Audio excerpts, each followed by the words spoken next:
And a good Tuesday morning, Roger Hill of Wuthering Heights.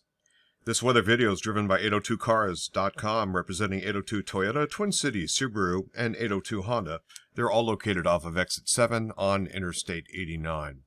Big picture, we have a major storm system producing a considerable amount of rainfall, some of that rainfall rather copious. This is a developing nor'easter. It's a wet nor'easter, no cold air in sight really to affect it. And some significant jet stream energy continues to come off the Pacific coast, work through into a trough of lower pressure.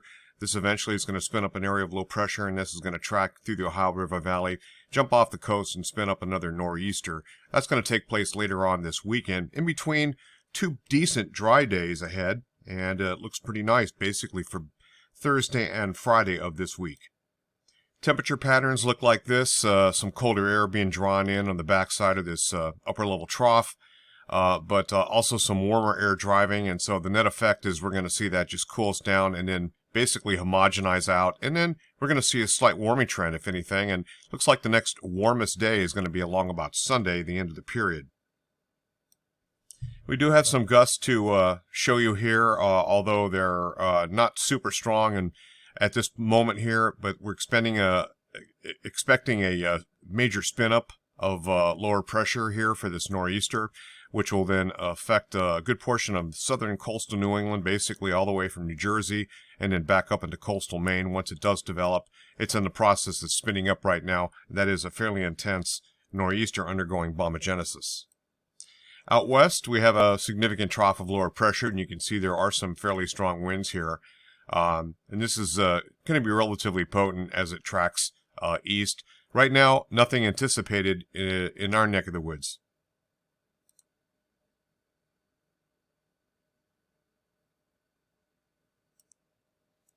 This is about 11 o'clock. This is the European incrementals, and here's our area of low pressure undergoing bombogenesis, and watch it spin up. It's fairly intense. It'll head a little bit off of Nantucket here, 977 hectopascal.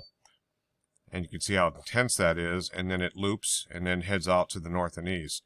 Meanwhile, we're left with an area of higher pressure across Quebec. That's going to ridge south. It's going to be the controlling influence on our weather for both Thursday and Friday. A little bit of Wednesday afternoon actually gets in here as things begin to dry out, and we're seeing the leftovers of that first nor'easter pull away.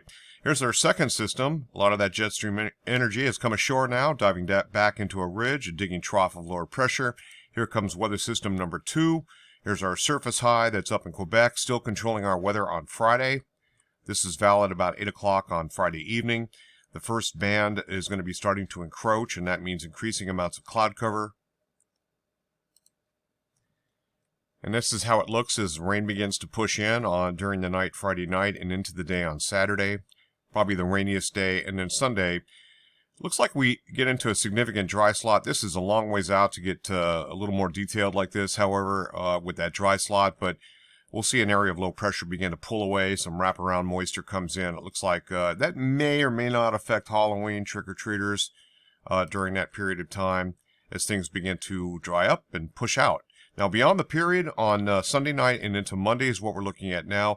Notice all the cold air that has made a big flush across Canada. Some of that's going to drop down. So beyond the period, temperatures cool off more significantly. And there are these stringy bands of these frontal boundaries that get kind of quasi-stationary, and waves roll along them and so forth. And with the colder air that close, that makes it a little bit more haphazard around the corner with potentially some, maybe some snow across our mountain summits and the upper tops anyway. And the good news, the GFS ensemble has not been yanked yet. We're looking at the temperature profiles, but here's 3-hourly QPF, and what you can see is the two main systems here. This is our nor'easter. Of course, we're on the northern fringes of that. It's mainly our southern counties that are going to see any significant precipitation. Then we dry on out, and then we have round number 2. GFS ensemble, European, Canadian, they're all in really good agreement. And the total amount of QPF looks like this. Total 7-day accumulated precipitation by the Weather Prediction Center for the next 7 days. What you can see here is, first of all, the blue line, that is 1 inch amounts. This is a ½ inch and then 1/4 and so forth. So about a ½ inch or less in the northern tier regions. It graduates and much more significant across the southern counties of Vermont, greater than 2 inches. And a quick look at the climate reanalyzer. We're still above normal or neutral. And colder air, with that colder air diving down, colder air along the west coast coming in off the Pacific Ocean. Some high latitude blocking developing in the southern part of the Arctic Circle, the Canadian archipelago side, a little bit colder in Greenland and so forth. This is 2-meter temperatures on the GFS ensemble once again, looking at dew point temperatures. Not a whole lot to worry about there. 850 temperature at, this would be top of Mount Mansfield, roughly the same level. This is the 0 degree centigrade line, so anything lower than that is going below the freezing mark, indicating that would be snow. And this is a long ways around the corner.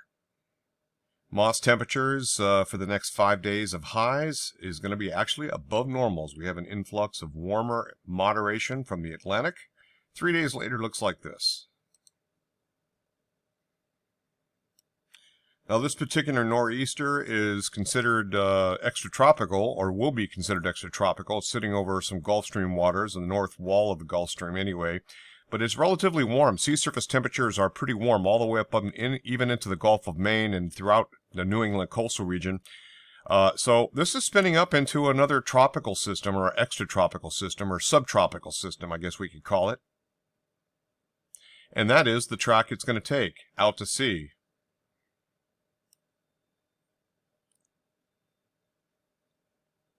In terms of antecedent conditions, this is what it looks like. These are the counties of Vermont. You can see at the top here it's Addison, Bennington, and so forth. This is 100% normal rainfall, so you can see Addison County a little bit low.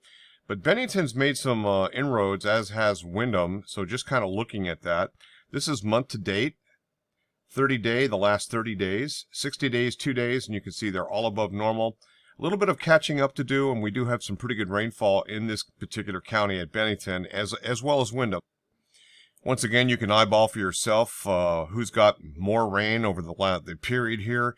But picking up some of the more or less drier parts of the counties, I would call Orange County one of those. You can see how Orange County shapes up. A little better than 50%, 75%, and so forth. But not reaching a goal here, going back year to date, 365, the water year, and so forth. Roger Hill, Wuthering Heights, thanks for watching.